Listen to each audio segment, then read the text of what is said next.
Adam. I hope you're doing good as well. So I'm feeling really good actually, all those feelings, so many mixed feelings. I'm excited, but I'm also nervous.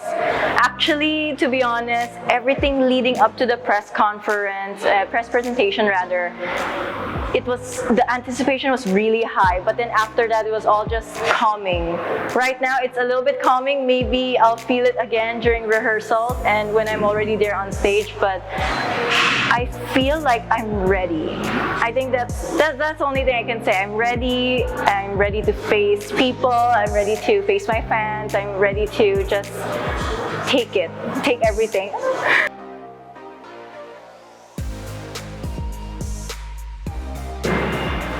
I can really say that this is years in the making.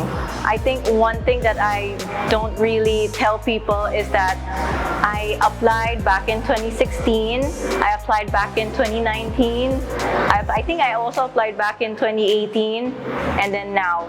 But I only went to the screening once before, and then the screening this year was online. So all those years back, I really did feel that I wasn't ready at all. Like the preparation was a little poor, but right now, from everything that I've experienced, I think mostly I give credit to my modeling experience and my business experience for being able to speak better than others, or a certain way at least, and then modeling for my angles, my posing, my gestures, all of which I just thank the people that have trained me to be here. I think one of the biggest trainings that I've received was sales training, because everything actually in this world is a little bit of marketing, and people are very visual. People need to relate to what they can see, and we have to be pleasant enough to pull people in. And of course, apart from being physically ready, my diet, one of the hardest things that I did during the pandemic, I think it started during that time, was my inner work. Inner work is different from mental health, because mental health is on the psychology side, our emotions, but inner work is assessing myself in terms of my heart, how I feel, what I really find passion for, what's in my soul, and I guess everything that's just coming out.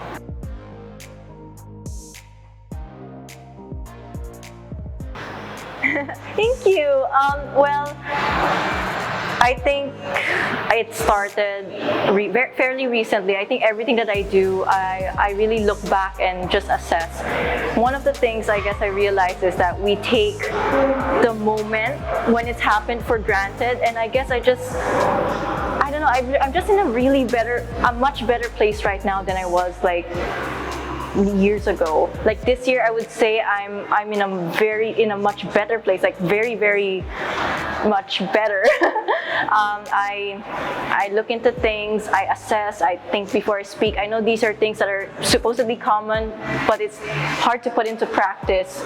So when I assess myself in terms of my performance, I guess it was also the practice that I do, like, being prepped for everything, the Q&A, the walking, the interviews, and the workshops that we had, being aware that there's always a camera, and being not really forced, but we just have to be aware. I think that's just it. The awareness of my surroundings has gotten me to also assess things in real time, and at the end of the day, and I look back for a minute and I say, I did well. Did I do well? Because I can't do anything if I don't feel like I do well. So I just think I did well today. I'm thankful, I'm appreciative, and then I just take on tomorrow and do the best again. Or is this the best? Is there anything that I can improve on? So I always look back. It's something that I feel like, because we don't have a pause button, so we have to do that ourselves, and we have to allocate time for it, and that has helped me in this journey, and I hope that's something people can learn to do more.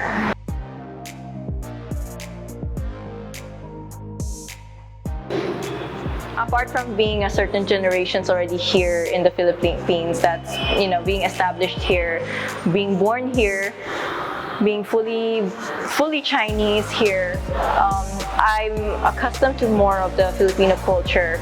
Though I did not lose my traditional side, my Chinese side, because of course I learned it from my grandparents, and then they would give me wisdom as to things that we have, right? Like certain cultures that we don't understand, or certain beliefs. And I think that's really good that we always learn that from our parents and our grandparents.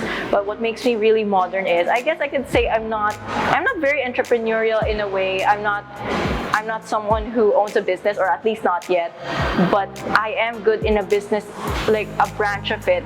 I can articulate things. I can be good in marketing. I present my ideas really well, and I can give you a plan, and then I can execute it. So I think that's the a little traditional side, and the modern side is my creativity. With all the things that we have here, the resources, the technology, the platforms that we have, and the access to information and the ability to give out information.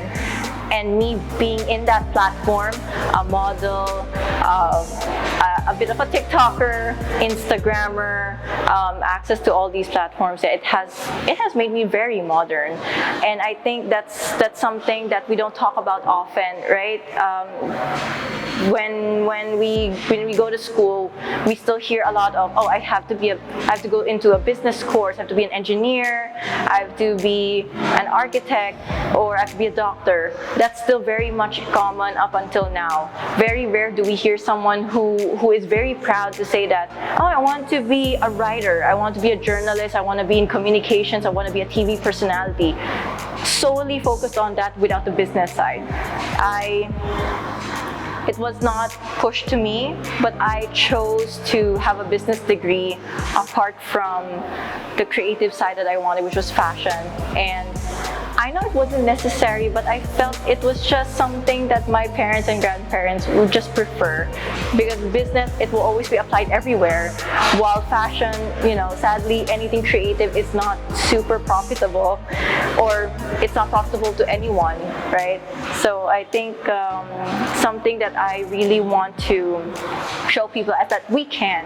If ever we can't make our passions make us money, at least we can still chase it, still find meaning into it, because our lives should be filled with passion, and at the same time have work.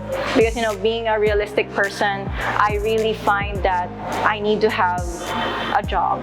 I need to have my side hustles. I need something that's income generating, all my passive income, and at the same time I have my modeling, I have my writing, I have my pageantry, and I have my gym. So that's something that I feel that I work really hard to juggle, but at the same time put things in order. And that's discipline. Discipline is something that I'm really proud that I've gained and kind of like learned how to be accustomed to.